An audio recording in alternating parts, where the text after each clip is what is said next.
People say I'm toxic, and honestly, I don't care.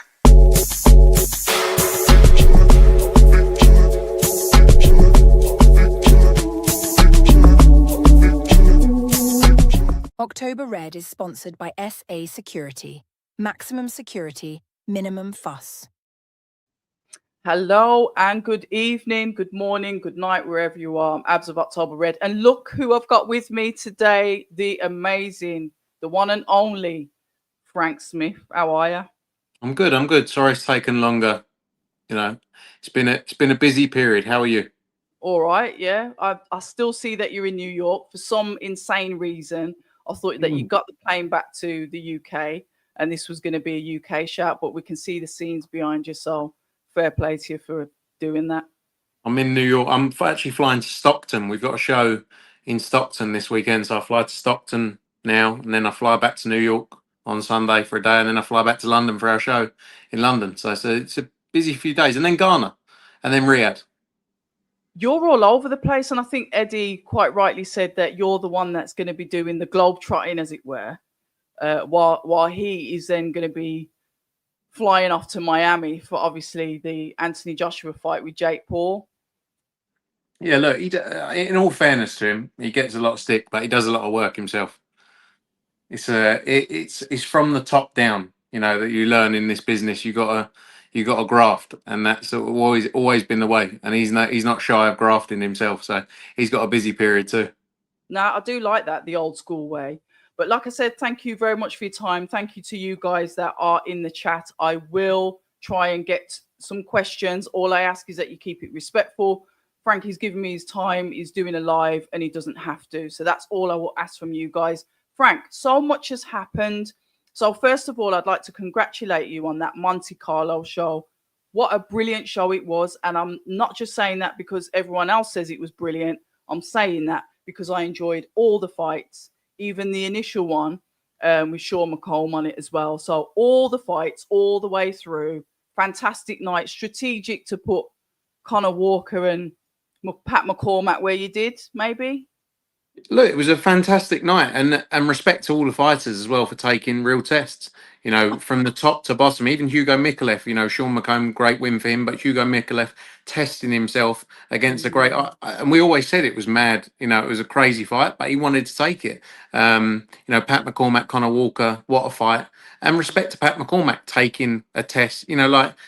But we want to work with fighters who want to step up and test themselves. Tremendous win for Conor Walker. What a fight between Beatrice Ferreira and Elif Turhan. Just an absolute madness. But again, fair play for stepping up in that one. Shabazz Masood, Peter McGrail, a brilliant fight as well. And Johnny Fisher, great to see him back out in winning ways with a stoppage too. So it was the best fight card we've ever done in Monaco, and exactly what we wanted to deliver. It was an unreal atmosphere there, and honestly, one of the best shows we do in the year. Yeah, I know you guys do love the kind of. To me, it always reminds me. I don't know why. It's James Bond settings for me. The suit and tie, the sort of debonair feel about it, and this is me watching it, obviously from the UK. Maybe one day I'll make it out. But You'll be Frank, there. McCormack, Conor Walker. Conor Walker has this air about him. He said, "I'm going to beat your golden boy." And that's exactly what he did. He ended up beating him literally out of the ring. What a performance from the horrifically underrated Conor Walker. I mean, look at the odds. The odds were disgraceful towards him. They were insultive. And look what he's gone and done. Yeah, look, Conor Walker time and time again has written off, ripped up the script, hasn't he? But it was a proper fight from both of them, and it went down to the wire. And Conor, showed in there he wasn't going to be beat. He got that second wind.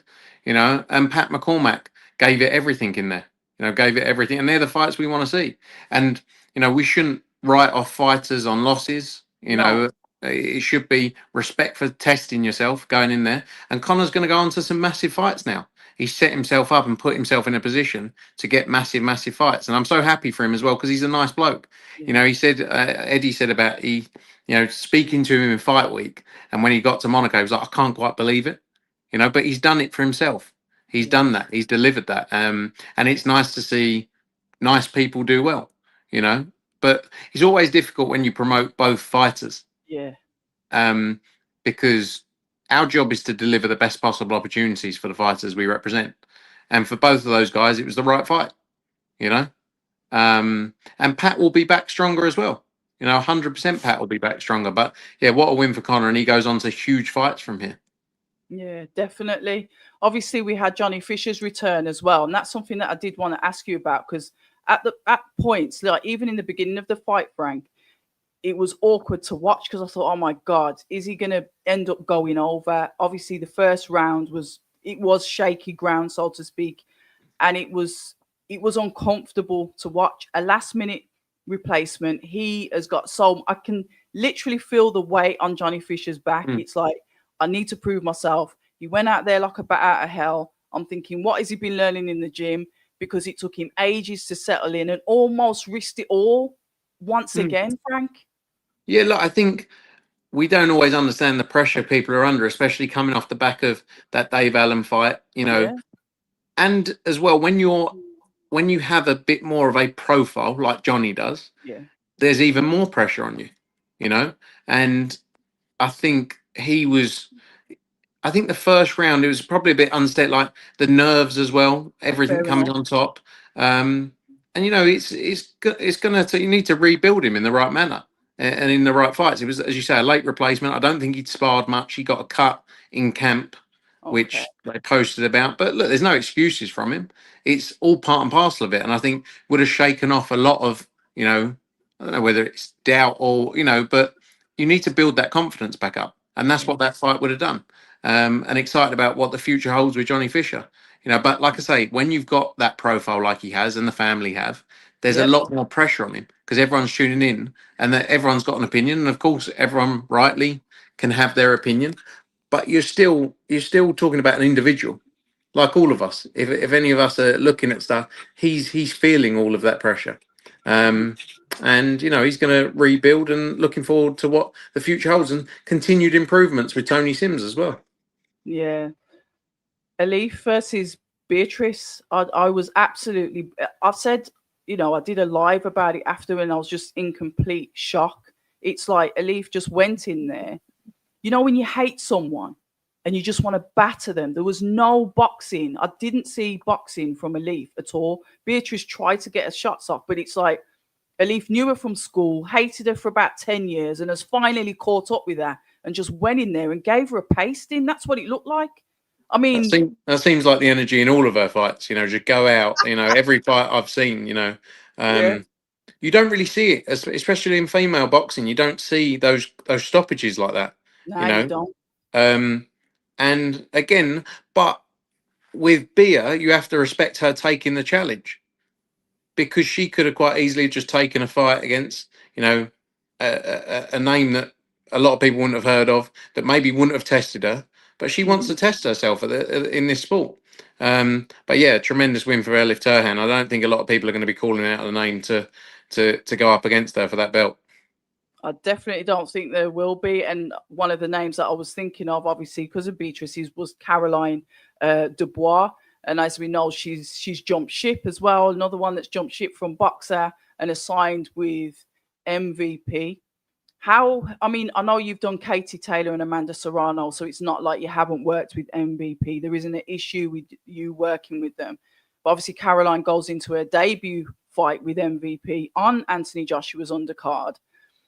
What do you think about potential fight? Like I said, the Beatrice fight was one that we always spoke about. And obviously, there's Elif now that's just ready to go. We've made loads of fights with MVP. I mean, obviously, AJ's fighting Jake Paul on an MVP show. So it's easily done.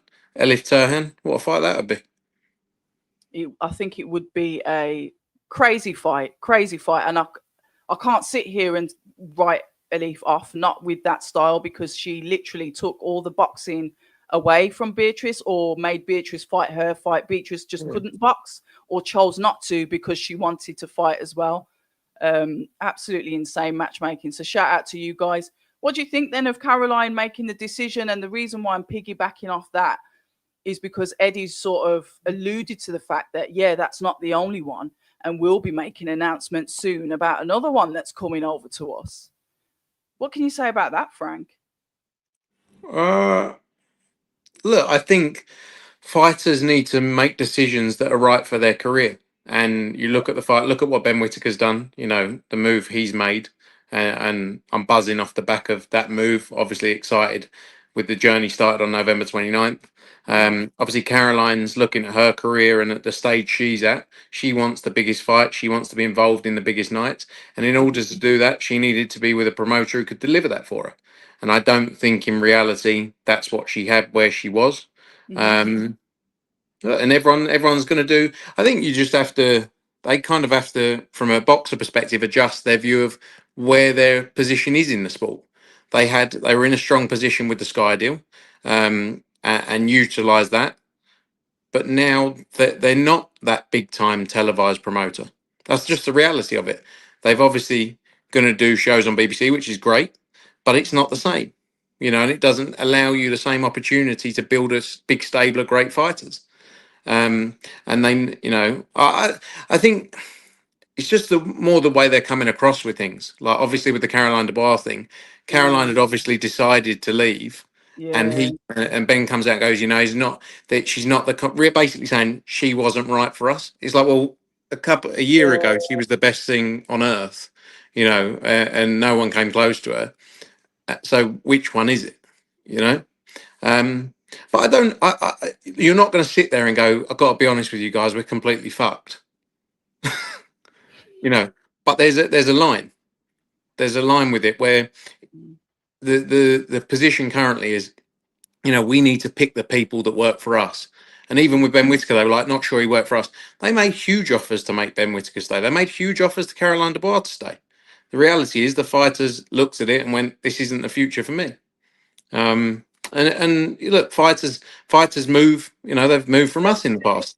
That's the way it is, and you have to sort of roll with the times, and the times are changing for them. Well, what I'm getting at then is, are you going to sign Callum Simpson? Sorry, that's what I'm getting at. Sorry, I can't. I'm not very good with foreplay. I just want to get down to it. Are you going to sign Callum Simpson after he fights on December the 20th? Versus Troy's our man, isn't he? Troy's signed to Matchroom. We did the deal for Troy to fight Callum, so we're behind Troy 100%. So but look, I'm not getting into the thing of sort of flirt. Like if a fighter's available, if fighters are available that are great fighters, that we believe we can do something with. I've always said, and I've been open, right? Yeah. My relationship, I don't sit and lie, and I don't have to, right? I said this the other day. Ben and Boxer can't do anything for me, if that makes sense.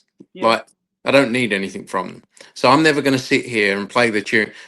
People slag them off all the time, right? And then do interviews and play along because they can get fights out of them, or they have opportunities to work with them still, right? That's the reality. I sit with people all the time. I'm sure you do. They slag them off constantly, and then you see them do interviews and they're like, oh, because they can have something out of them. I'm not bothered by that, so I'm just going to sit here and be open and honest, right? Yeah. But we're also never going to make decisions based on dislike as a business. It's not the way we operate. I know you're like that. I know that. Yeah, I make decisions based on is it logically business? Is there a business case for it? Yes or no? I think the day you spend too much time thinking, "Oh, we'll get one over on someone here," and this is not just. There's a lot of people I don't get on with in boxing, right? But if you start operating like that, you're in the wrong world because you'd spend every day like going, "Oh, yeah," or we could do this to get one over on someone. That's and not. then you're not progressing, then, are you, Frank? No, exactly. Everything we do is about does it make sense for us as a business, and ultimately can we deliver for the fighter we're going to speak to? Not let's just go and do this because it'll be funny, won't it? So if there's great fighters out there that are free agents, all right, happy days. I'm just gonna have to wait, aren't I? I'm just gonna have to wait. Well, look, Troy's going to upset everyone on December 20. So it's potentially not Callum. So I'm thinking Lauren Price then. But I'll wait. I'll just be patient. I'll be patient. But I'm not going to be. I'm not getting in trouble. All right. Okay. Fair enough. I'm clearly not on the payroll, but you are. So there you go. Right, here we go. Who's How payroll? can, well, this payroll that the media are supposed to be on. I wish I was on the payroll. No, but the reality is, every media, like Yeah, what they talk about. I've never asked you to ask me a question, not ask me a never, question, delete an never, interview. You never. ask whatever you want to ask. Yep, And if you want to push something, you push it. And I give you yep, the answer. Same with Eddie. yep. And that's why people have more respect for us than other people, like the people saying those things, because they constantly ask for interviews to be deleted because they've said the wrong thing or they put their foot, like we've never done that. We don't ask you to ask us any questions. We get on with it. You ask whatever you want. Even if we even if it's not a question we want to be answering, we answer it, and that's Mhm. the reality. That is the reality. So I'm going to go to the questions because there's quite a few in here. So good evening to all of you that are here and that are taking your time to put some questions in the chat. From Hakan then, is Beatrice Ferreira versus Elif Nur Turhan rematch happening? Maybe there was a rematch in the contract. It was obviously a Okay. voluntary defence for Bia, so we'll see. But again, it's got to be the right decision for Beatrice. If that's the route she wants to go down. If that's the fight she wants, then yes, it will happen. If not, then we'll see what the next best thing is to build her back up. Okay, we've got one from our regular, which is Emma Willis, a great subscriber. To be fair, they all are, but Emma's really active in the chat a lot. Hi, Frank. Will Matchroom still be working with Beatrice moving forward? And this is going on about just because your fighters lose, you're going to put them in the bin, basically. No, look, you look at the fighters we work with who have lost in the past. We always bring them back. That's not the business we're in. Our business is about delivering great fights and then working with the fighters to build them back up in the right manner. It might be that she has a fight in Brazil. She had a fight in Brazil previously, but no, not at all. We'll continue to work with Bia. Okay, and potentially from Hakan as well. He says, are you going to renew the contract with Elif after her win against Beatrice? Is she now going to become one of your fighters, or is it going to She be fight always by fight? She always was. I mean, we've had her fight previously. She boxed on another Right. show. We got an offer for her to fight elsewhere. I think it was in France. Okay. Um, but yeah, she was signed to Matchroom. She's been signed to us. So it's not a new thing. Okay. Mark says, will you be looking to make John Hedges versus Pat Brown for next year? That's the fight we'd love to make. Pat Brown's in a great position. John Hedges got a tough fight against Ellis Soro, obviously next Wednesday at the Indigo, live on the Zone. But yeah, that's a brilliant fight if we can make that happen for sure. Mark goes on to say, also, what new countries/cities will you be looking to do shows that you haven't done already? I like that. Something I mean, new. look, we launched Ghana, obviously the first True. show we're doing in Accra next Saturday. I'm flying out there for that. I'm very excited about that. I've seen the plans are huge. We're going to have 20,000 people in the stadium for that show. We're going to look to do a lot more work with the guys there. Obviously places we've been before. I think Australia will try and do some more next year. Obviously Mexico we've got, and then always looking at new markets. But at the same time ensuring we can deliver in the markets we're in. But I think we'll do 12 countries this year. 12. Yeah. So it's a busy time. Exciting. Wow, really busy.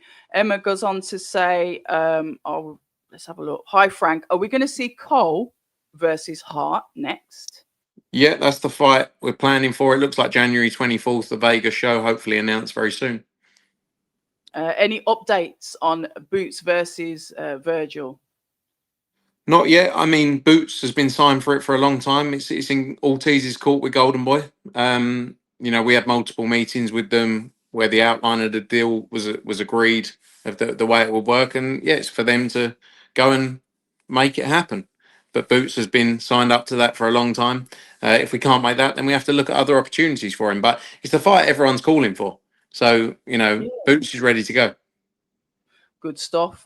Crocker versus Walker or Catterall next. And will you be pushing for one of these? And that's from BXN. There's lots of letters of the alphabet. I ain't getting into all of that.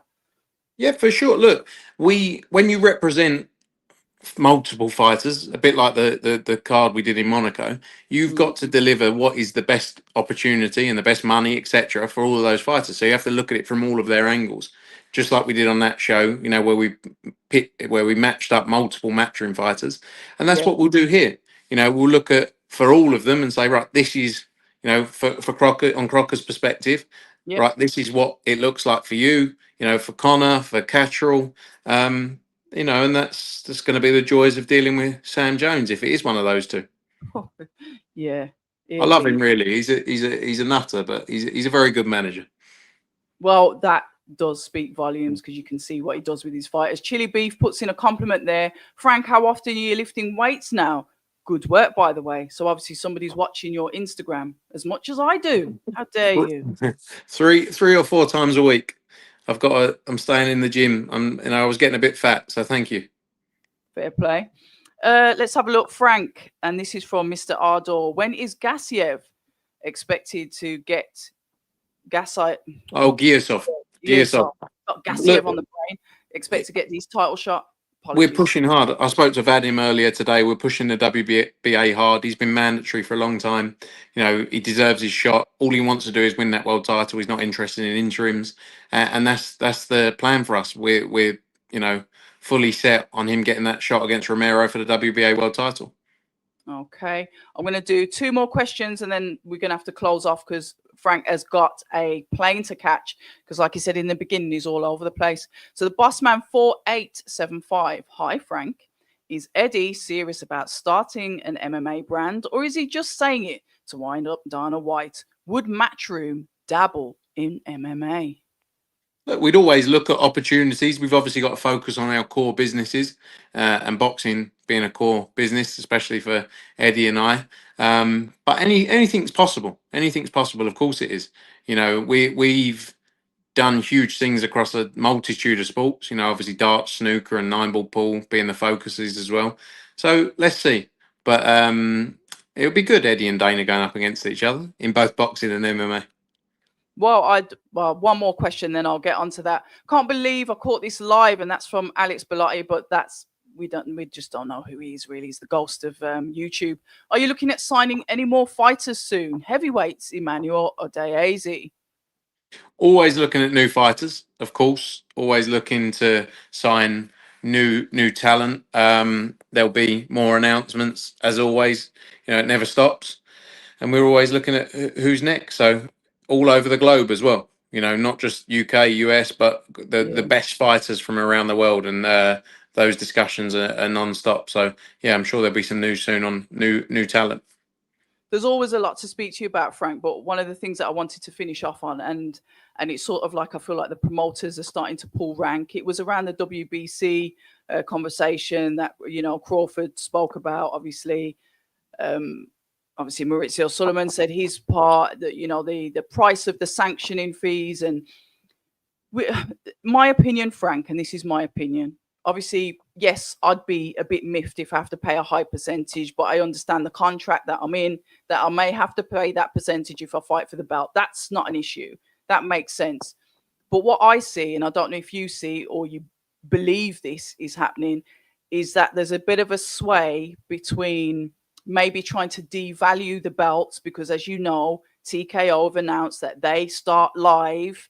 They're looking at the UBOs. They were looking at amending the Ali Act. I think they're going live January 2026. So basically, if the traditional belts lose value, then obviously it gives space to this new era of boxing that's coming in. Just your thoughts on that, Frank, before we close off.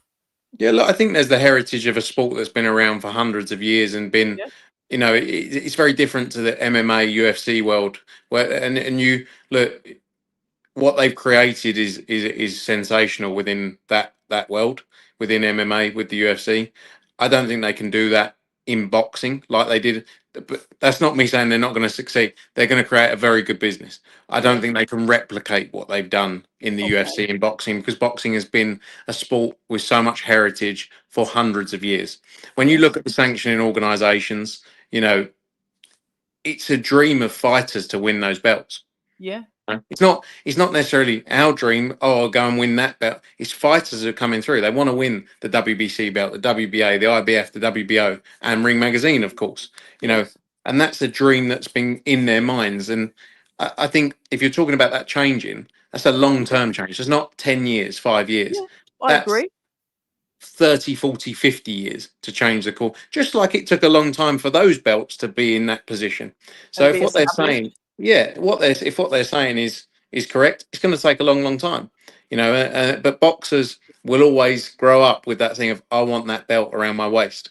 You know, I think that's my view, and look, I think you can understand it from all different perspectives. For Terence Crawford to be called the undisputed champion, he needed the WBC belt, Yes. you know, and that has commercial value to it to be an undisputed champion. Of course it does, you know. So it's kind of the price you pay. Do I always agree with everything the sanctioning bodies do? No, but you have to look at it as an overall, you know. And I think you can pick holes from whichever way you look at it from, and all different perspectives. And look, Terence is also in a position where he can do that. That's the reality, because he's at We've the done it top, twice. but he's the man, you know, in the Yeah. sport, or amongst a small group of fighters that have put themselves in that position. He's worked very hard for it, you know, but a lot of other fighters couldn't do that, you know. But to have a world championship, whatever belt that is attached to you, that adds commercial value to you, you know, not just in the ring, but outside the ring with sponsors, etc. So, you know, it all plays a part. And I think you have to look at it as a whole. So as a whole, then, before we just close off, then you've got obviously His Excellency that is part of TKO. You've got the investment there, and he's also Riyadh season is funding, sponsoring, partnership, however you want to put it. He's got his money into the UK promoters. Isn't that a conflict of interest? Isn't that conflicting? No, I think he loves the sport. I think he has a passion for the sport, and I think, you know, it's about putting on the best events. And that's not just with one person, that's with a whole group of people, promoters all around the world, sanctioning bodies all around the world. Obviously, they've got the WBC Grand Prix taking place in Riyadh, the finals in the next week or so as well. Yeah. You know, so I think the sport as a whole, you know, it needs different groups involved to keep building it and keep growing. If it becomes a monopoly and one person's leading it, that's not great for the sport, you Nope. know. And I think His Excellency is a passionate boxing fan, and what he's done for the sport has been sensational, and will continue to do for the sport is sensational. And look, if that means new entries coming into the sport and wanting to do new things, I don't think that will sit there as a standalone. You know, as I say, they'll build a huge business with Zuffa Boxing, but Yeah. I don't think it will then, you know, take away from everything else that's been done in the sport and all the other opportunities. Okay. Well, brilliant stuff. Listen, Frank Smith, thank you so much for your time. Thank you for those in the chat. Frank, safe flights. Thank you. Hopefully I'll get to speak to you next week anyway. But just look after yourself, and with all those air miles that you're doing, make sure you're getting some sleep in between. I'll try. Thank you very much. See you later. Take care. Good night. See See you Bye-bye. later. Thank you. Bye. Bye. People say I'm toxic, and honestly, I don't care.